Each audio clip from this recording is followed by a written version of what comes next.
About Agatha, the podcast dedicated to reading and ranking every single mystery novel written by the Queen of Crime, Dame Agatha Christie. I'm Catherine Brobeck. And I'm Kemper Donovan.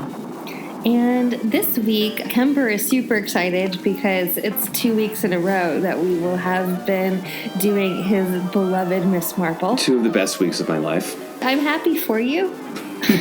I'm marpling. Now marpling has become it's kind of like smurfing. You can just use it however you want. I think that that's accurate, and I do appreciate that. And I do think that I actually sent the email that called it marpling. You did.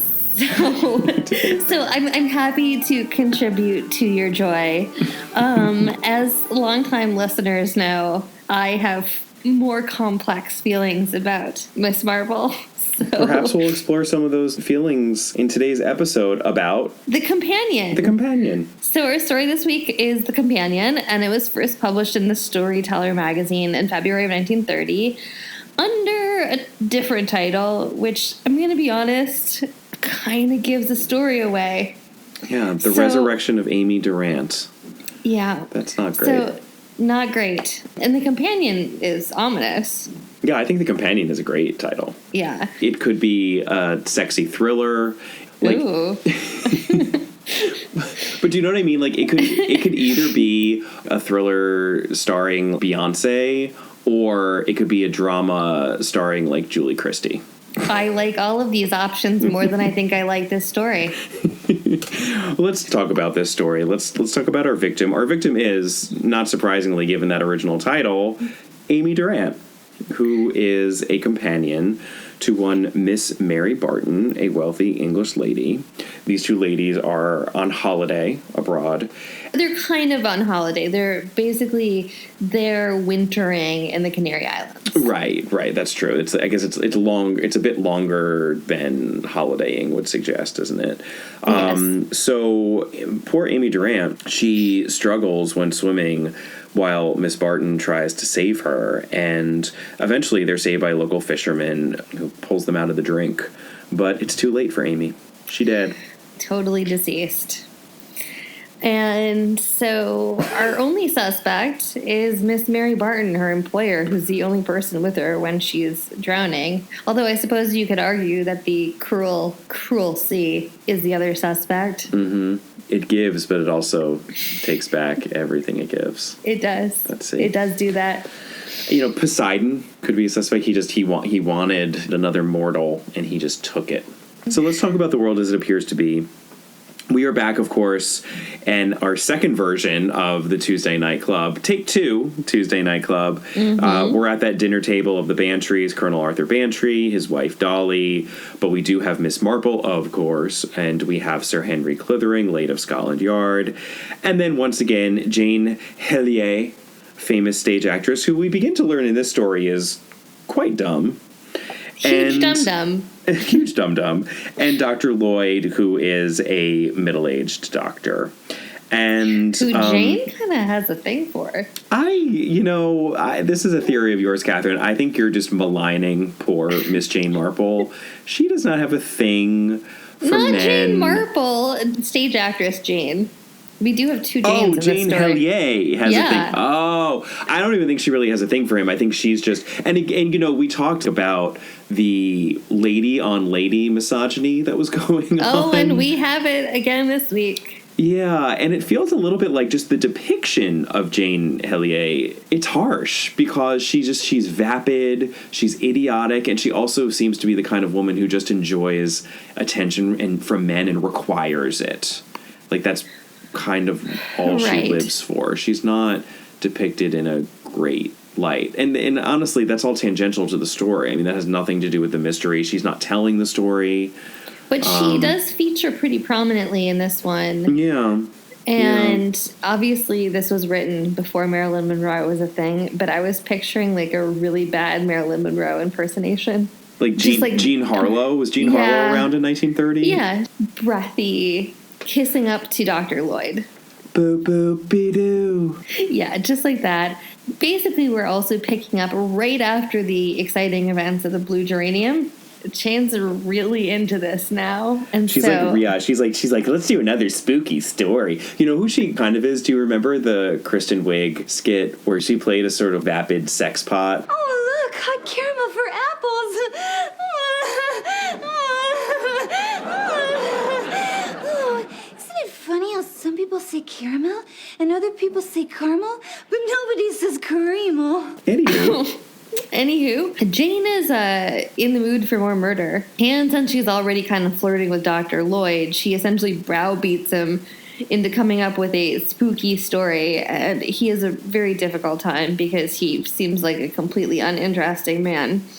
So it takes him a little while, but he then does remember a mystery. Does he ever? Dr. Lloyd begins to spin a yarn about how many years back, due to some health issues, he had to leave England and spend a few years in the Canary Islands. It is very curious. Yeah, why did he have to leave England? It seems like there was a deeper story there that, like, maybe he really should have told. Yeah, it seems like he's hiding something nefarious that perhaps happened in England, or he was on the run. It really does seem like that. Yeah. Yeah. We have no explanation as to, other than the fact that he had been to the Canary Islands in the past on his other various runs to South Africa. It's also odd for a doctor to vaguely allude to health issues as this, underlying reason for why he had to live abroad for years and go as far as the Canary Islands from England, which is really far. Not even get a little bit more specific about it. I mean, he himself is a doctor, so... Yeah, it's weird, but in any case... I feel like Dr. Lloyd left a sponge in somebody and had to not practice medicine in England for a while. When someone goes into that chapel and they fall on their knees and they pray to God that their wife doesn't miscarry, or that their daughter doesn't bleed to death, or that their mother doesn't suffer acute neural trauma from post-operative shock, who do you think they're praying to? Now, you go ahead and read your Bible, Dennis, and you go to your church, and with any luck you might win the annual raffle. But if you're looking for God, he was in operating room number 2 on November 17th, and he doesn't like to be second-guessed. You ask me if I have a God complex? Let me tell you something. I am God. So he is called in to assess the aliveness, I guess we could say, of a woman rescued from drowning by a local fisherman. That being, of course, the aforementioned Amy Durant. And so it turns out that Amy Durant is one of 2 frumpy, overweight English ladies spending the winter in the Canary Islands. Her employer, the aforementioned Miss Mary Barton, is the other one.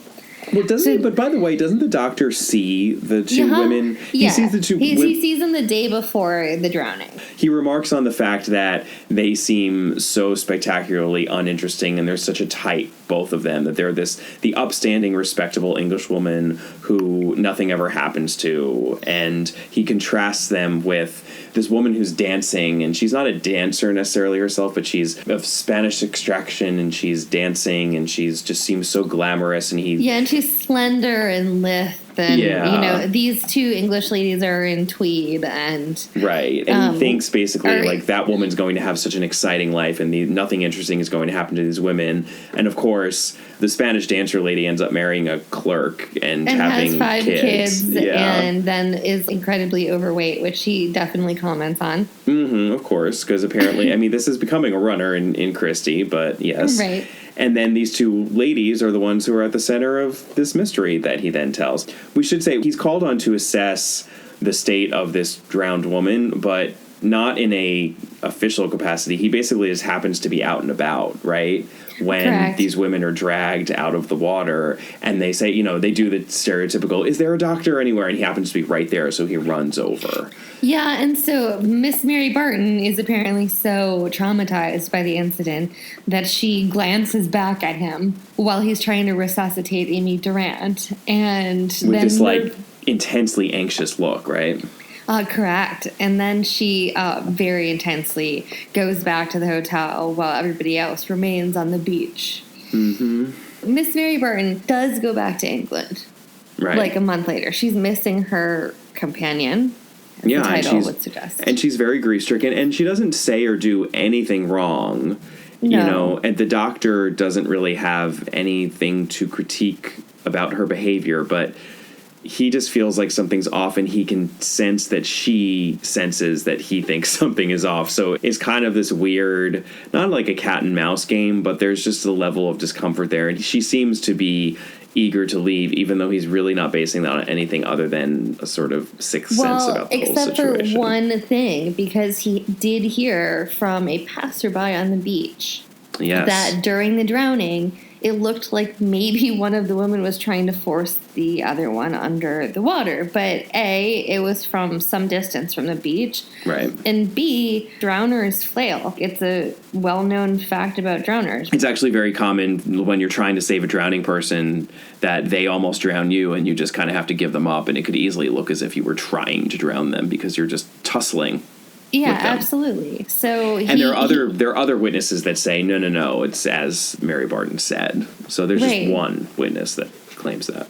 Right. Even weirder though, there are some attempts made to find Amy Durant's family, but everything keeps coming up with the dead end. Her address was a room that she had let that was sparsely furnished. Maybe she had a history in Australia. She has no apparent family. Yeah. So she's buried on the island. And then Mary Barton leaves. Yeah. And then we don't hear from Mary Barton again until our favorite place, Cornwall. She writes a suicide note, takes off her clothes, and walks into the ocean.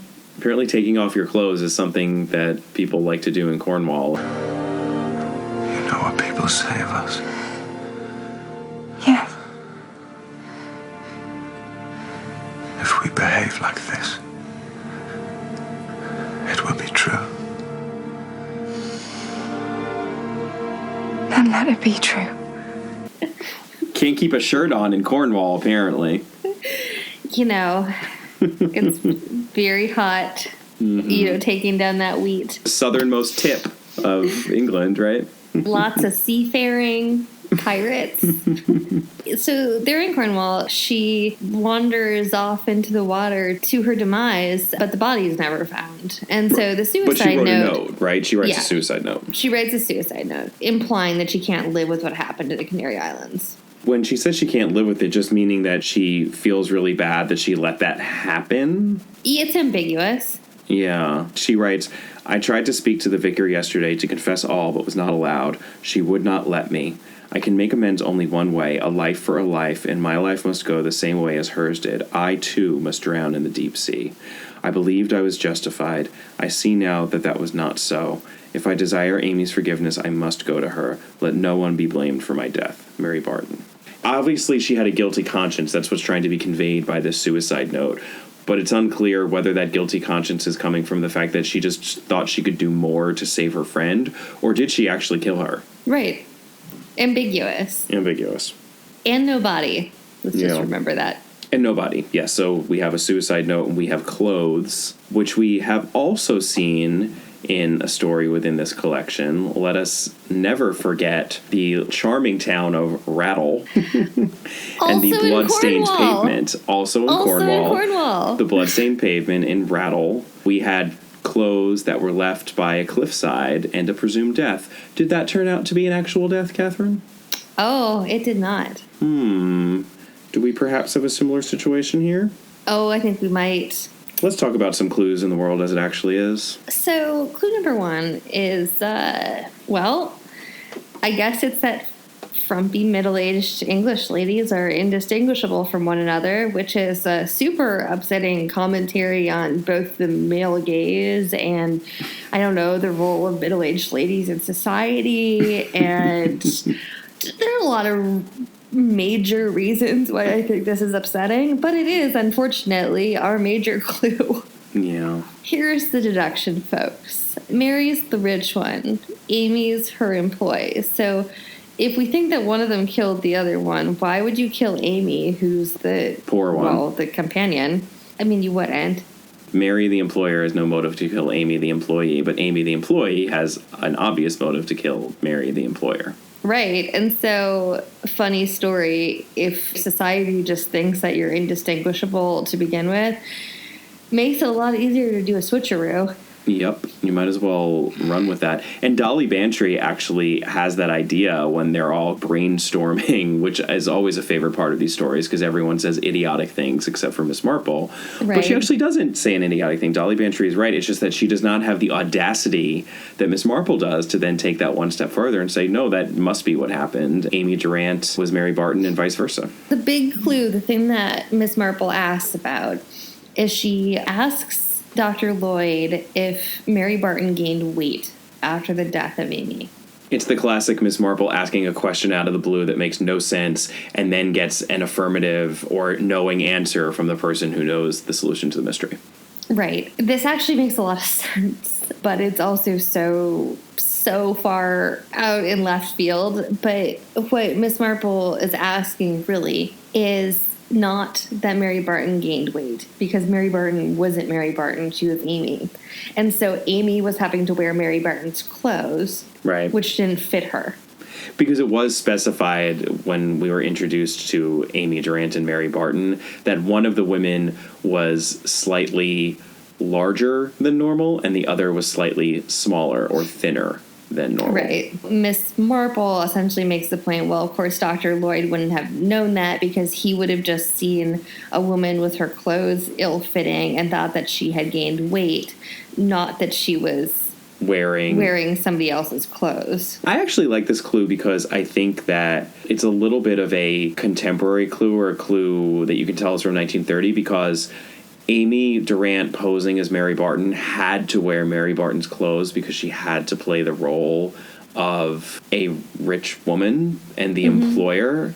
If this were set today, I don't think it would really matter because you can't tell necessarily what class people are by their clothes, but back then you could. Right. Although if you were going to really make that point, I would say that would have been differentiated a little bit more at the beginning of the story, because they're basically described as both wearing like tweed.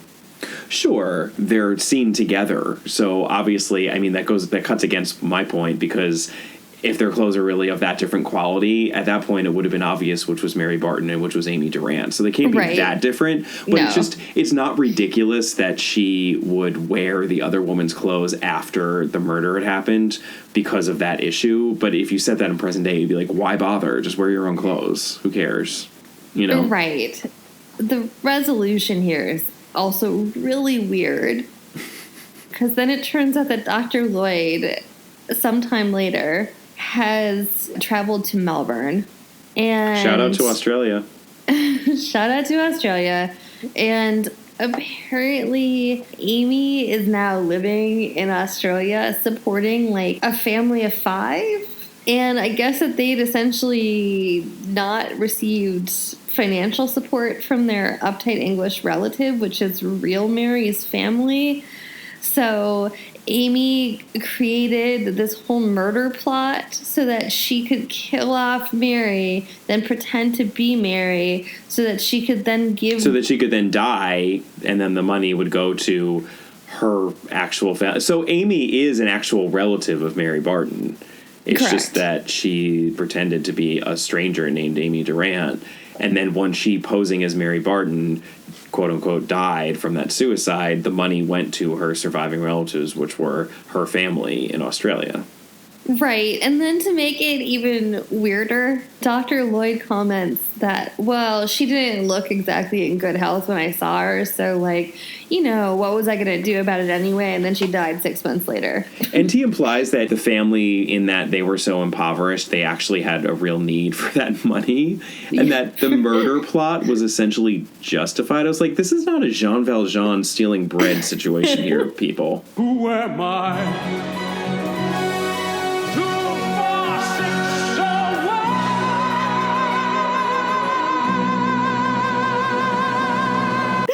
She drowned a woman. She drowned a woman in and public then faked a view. suicide. Yeah. I know. Yeah, it's really, really an odd ending. And also, who does Dr. Lloyd think he is? Papa Poirot going outside the law? I don't know this Dr. Lloyd. By the way, this is fodder for your theory. Dr. Lloyd does not confine himself to the legal system as we know it. I want to know what he did to get shipped off to the Canary Islands. I am God. Oh, I do too. I feel like I think he's a serial killer. I mean, maybe he's in cahoots with Dark Marple. This whole thing is just a ruse. They're going to murder everyone by the end. I'm obsessed with the sort of. It's going to be a slaughter at the dinner at the pantry house. Yeah, it is such an odd little button. The idea that she escapes any sort of legal comeuppance and that's okay. And it's only made okay by virtue of her poverty, which is just extremely weird. Who am I? Who am I? And so I would like to note that this story also relies on the unbelievable coincidence of the narrator of this story happening upon the murderer in a completely different location independently, which we also had from The Bloodstained Pavement when Joyce Lampriere just happened upon she that just finds murderous her. couple. Yeah, I guess once spotted in Cornwall. The dress.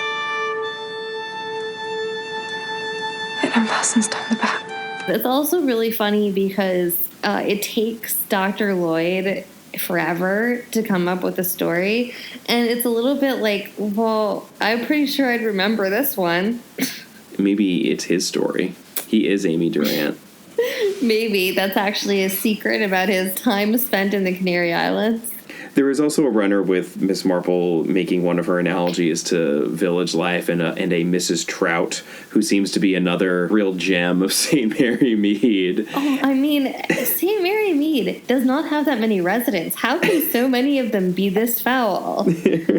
So they're wondering if the murderer was as cheerful and unrepentant as she seemed to be about all of this to the very end. And, Mrs. Bantry says, surely not, because I think she imagines that all Christians become repentant when they're on death's door. And Miss Marple says, I expect so. Mrs. Trout was. And Jane Hellier is, of course, completely creeped out, as usual. Well, she said, it's very, very thrilling. I don't quite understand now who drowned which. And how does this Mrs. Trout come into it? Miss Marple just shut her down. She doesn't, my dear, said Miss Marple. She was only a person, not a very nice person in the village. And we end the story on Dum Dum Jane. Oh, said Jane, in the village. But nothing ever happens in a village, does it? She sighed. I'm sure I shouldn't have any brains at all if I lived in a village. End of story. That was a little bit verging into Zoolander voice there. What's the best part about living in New York? The diversity. You have really good-looking people and also very attractive people. What are 3 words to describe living in New York? Hustle, bustle, and. How do you feel about Brooklyn? I really hope they find a cure. How often do you take the subway? Hardly ever. Sandwiches are a gateway to cake. You know what? She might be a little bit Zoolander. She's totally a female Zoolander. That's totally what she is. And we should mention, because a friend of ours who we met at the Agatha Christie conference in Cambridge in June, who is a professor in the great state of Florida, Michelle Casmer, one of our friends and fellow Christie scholars, wrote us recently and I believe requested that we mention a topic that she had explored in some depth. So I want to give her credit for this. This is not coming from our brains. It is coming from Michelle's. But the idea that in Christie, it is interesting that we now have come across 3 blue-eyed Janes. And oh, how different are these 3 Janes? We, of course, have the 2 Janes from this story, Jane Hellier, however you want to pronounce it, Jane Marple, and then a podcast favorite. My arch nemesis. Jane Wilkinson. And it is striking how different those 3 Janes really are. And I would put Miss Marple on one end and Jane Hellier on the other as complete nitwit dum-dum and sharp as a tack, beating brain in a body box, Miss Marple. And then you have Jane Wilkinson, who falls somewhere on that spectrum. We all know Catherine would put her more toward Jane Hellier, and I would put her more toward Miss Marple, but she's somewhere in the middle there. And the differing depictions of them, they are interesting to compare and contrast, I think. So just want to throw that out there.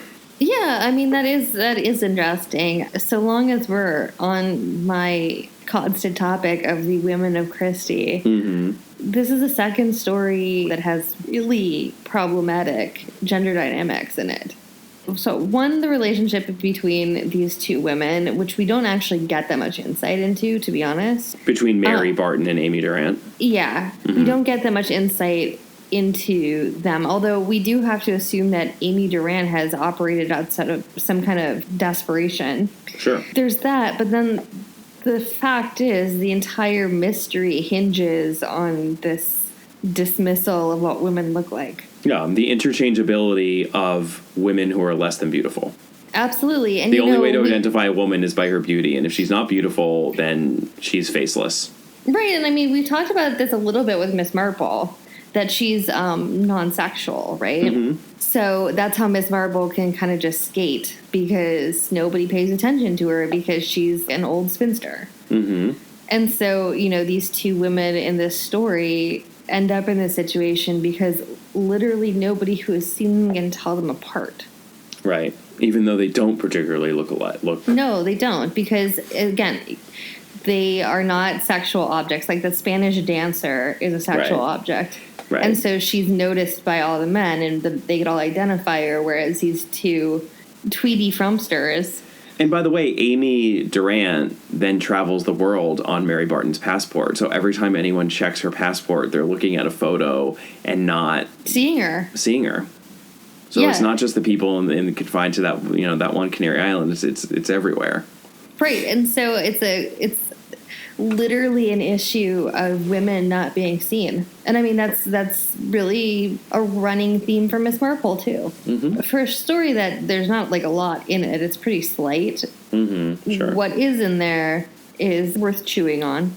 We've talked about this before, how there's an element of cynicism, and you could even say something not sour, because the Miss Marple stories are a lot of fun, and I obviously get a lot out of them, but there is perhaps a tinge of bitterness, or a greater bitterness, to these stories than certainly Tommy and Tuppence. That's for sure. Those are, oh my gosh, much more the happy-go-lucky thriller Agatha, as we've said. But even Poirot, which is not to say that Poirot is happy and bright, but the parallel with Poirot is that people don't necessarily see him because he's foreign, but that is a very different thing, especially because Poirot then plays with that constantly, and he can make himself more or less foreign, and he's very aware of it, and he's amused by it. The women depicted in these stories cannot change the fact that they are women, and what they look like, other than, I guess, if they dress up as fortune tellers, for example, in the course of committing murders. But unlike Poirot, it's not something that they can manipulate and negotiate for their ends. They're just stuck with it. And that, I think, tinges the stories slightly with something that feels a little bit bitter, despite these stories being just as entertaining as any other Christie story. So I think that's fair. I think not in every Miss Marple story or anything, but I think that's a fair point. That's the companion / the resurrection of Amy Durant. I think if she was resurrected, we would put her firmly back in the ground. That we have done. Let's focus for a moment on what we are tackling next time, because it is a novel and we're rather excited. Murder in Mesopotamia. So join us then, and in the meantime, we would love to hear from you. As always, you could email us at allaboutthedame@gmail.com, or find us on Twitter at allaboutthedame, or find Catherine individually at Brobcat. We are on Facebook. Facebook page is All About Agatha, and we're on Instagram at All About Agatha. And please do rate and review us. We've been getting a couple of those in, and we really so appreciate it. Wherever you're listening to this podcast, just take a moment. We will talk to you next time. Bye. Bye.